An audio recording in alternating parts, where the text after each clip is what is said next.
Kegiatan advokasi kebijakan dan pendampingan peningkatan peran serta perempuan dalam bidang politik, hukum, sosial, dan ekonomi digelar Dinas Pemberdayaan Perempuan, Perlindungan Anak, Pengendalian Penduduk dan Keluarga Berencana DP3AP2KB Mimika yang dibuka bersama Asisten 3 Setda Mimika Hendriete Tandiono, mewakili Bupati, Kementerian Pemberdayaan Perempuan, DPRP Provinsi Papua, DP3AP2KB Provinsi, dan DP3AP2KB Kabupaten Mimika pada Selasa 9 Agustus 2022. Dalam giat tersebut berbagai elemen keterwakilan perempuan Papua dari tiap organisasi hadir sebagai peserta yang digelar selama 4 hari ke depan, yaitu dari partai politik, organisasi perempuan, OKP, kerukunan, serta dari pemudi organisasi keagamaan.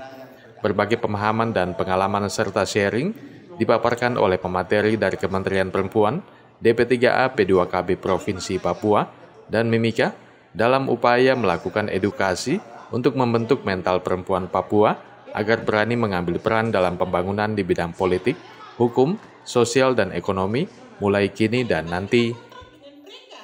Keterwakilan 30% perempuan dalam parlemen yang diatur dalam Undang-Undang Parpol Nomor 2 Tahun 2008 dan Undang-Undang Pemilu Nomor 7 Tahun 2017 menjadi salah satu dorongan bagi perempuan terlibat dalam bidang politik untuk menjadi anggota legislatif dalam melakukan pelayanan publik maupun pelayanan di bidang lainnya. Secara singkat dipaparkan, dorongan penguatan ekonomi menjadi salah satu faktor penentu keberhasilan kemajuan yang harus dimulai sejak dini, di mana keberhasilan ekonomi yang mandiri bagi perempuan Papua dapat menjadi pondasi dasar mencapai target visi yang ingin dicapai di berbagai bidang. Aspirasi dari para perempuan untuk bagaimana mereka siap berkancah dalam politik. Untuk berkancah dalam politik dari pengalaman saya sebagai anggota DPR Papua periode 2 periode itu memang sangat berat. Kita sendiri harus kuat. Kita harus masuk dalam partai politik.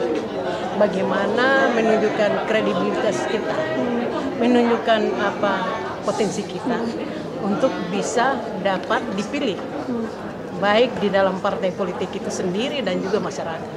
Itu yang paling penting. Dalam kegiatan ini kebetulan pemberdayaan perempuan yang melakukan. Saya berharap pemberdayaan perempuan dan anak sudah harus membuat peta perempuan-perempuan yang potensial di daerah sini. Bagaimana melakukan pendidikan politik perempuan. Dengan itu perempuan lebih matang dalam mempersiapkan diri untuk mendapatkan kursi legislatif baik di provinsi maupun di kabupaten. Jadi kegiatan ini kegiatan yang perdana yang dilakukan oleh Dinas Pemberdayaan Perempuan Mimika melalui dana otsus. Jadi ini kegiatan yang paling awal, pertama sekali yang kami lakukan. Kami mengundang narasumber dari Kementerian sendiri, Kementerian Pemberdayaan Perempuan dan Anak, dari Kesbangpol dari provinsi, terus Pemberdayaan Perempuan dari provinsi juga, terus dari KPU, terus dari Pemberdayaan Perempuan sendiri Kabupaten Mimika. Peserta-peserta yang kami undang itu ada dari partai politik sendiri, dari organisasi-organisasi perempuan, dari ada OKP, terus kerukunan paguyuban, dan juga dari pemuda gereja.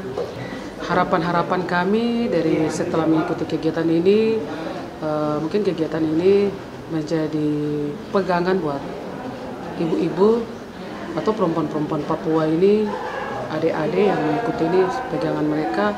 Jadi mereka bisa lebih memahami bahwa bagaimana itu politik dan bagaimana supaya kami bisa masuk dalam berpolitik itu seperti apa. Jadi itu memberikan pemahaman kepada mereka bahwa, dan juga kami berharap perempuan Papua itu harus bisa, kita bisa bersaing dengan perempuan-perempuan yang lain di Indonesia Barat, bahwa kami juga mampu untuk duduk di parlemen.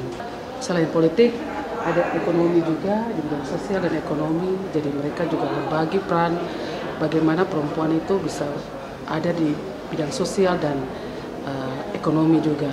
Bagaimana mereka mengembangkan, mereka punya